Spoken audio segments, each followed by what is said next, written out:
everyone, and welcome to Walt Disney Wednesday, where every Wednesday we talk about Disney. Riding on the coattails of last week's video where we discussed the things I learned while I was on my trip to Japan 2 years ago, I want to focus on a particular attraction that you would not find in any other Disney park because, if you didn't know, Disney doesn't actually own the land that Tokyo Disneyland sits on. It's actually owned by the Oriental Land Company because they're a Japanese native company and Disney's not. And that's the only way you can actually own land. So the Oriental Land Company was able to create attractions that don't necessarily have a Disney presence because there's not really any Disney characters in them, which explains the topic of this video, which is Sinbad's Storybook.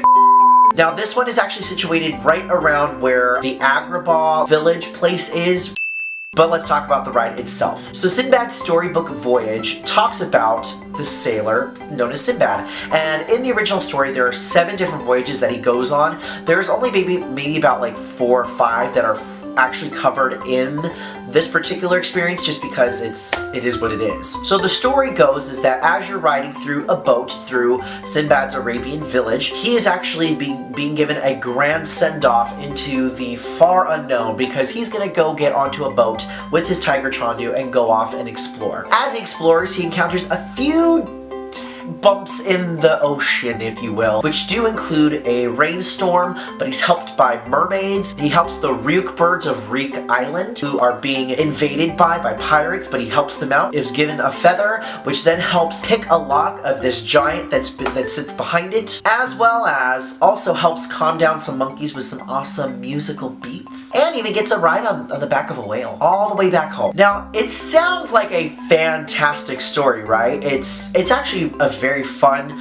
lighthearted ride. It's very cool, but that was actually not the original story. This version actually came out in 2007. So what happened about 6 years prior to that? Well, for those 6 years, it was actually a completely different story. In fact, the attraction itself was called Sinbad's 7 Voyages, where it did look through almost all 7 voyages of Sinbad, but the trade-off is that it was a little bit darker, it was a lot more intense. In fact, that giant and the birds and the sirens were all evil enemies, I guess, of Sinbad's crew. Then again, also, like, the birds being invaded by the pirate people, those were actually originally his crew, and they were trying to steal all the gold that was from the giant. What made the change very unique is that it was lighthearted, and there was a song that definitely took you through the entire ride, which is really great, and the song is called The Compass of Your Heart.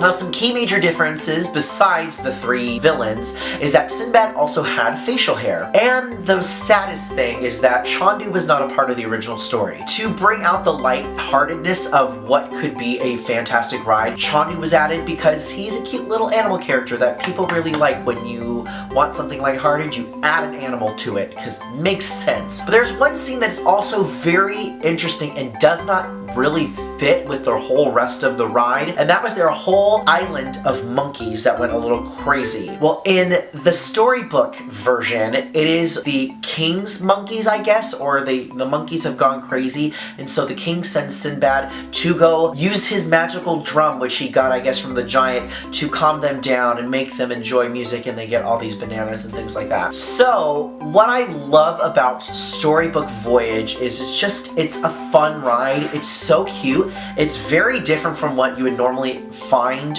in a Disney attraction, just because it's not a Disney story, and that's kind of what I liked about it, is it kind of gave me the Disney feel of a story, but it wasn't Disney, and that's what I loved about it, especially because even though I never got to see the dark version, the lighter version I would have preferred more, just because it was more fun, storybook, and what Disney is known for.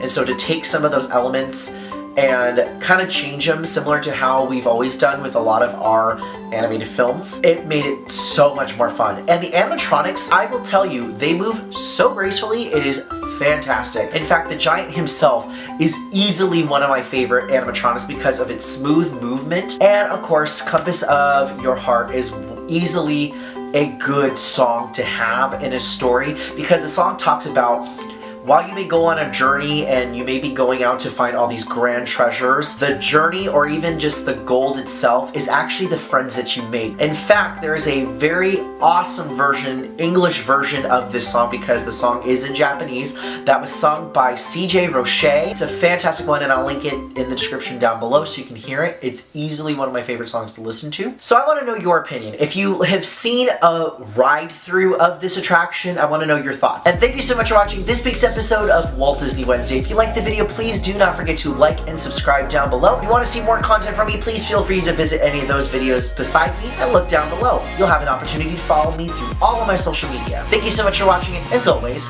my name is Forrest, and remember, Pink Cake. Peace!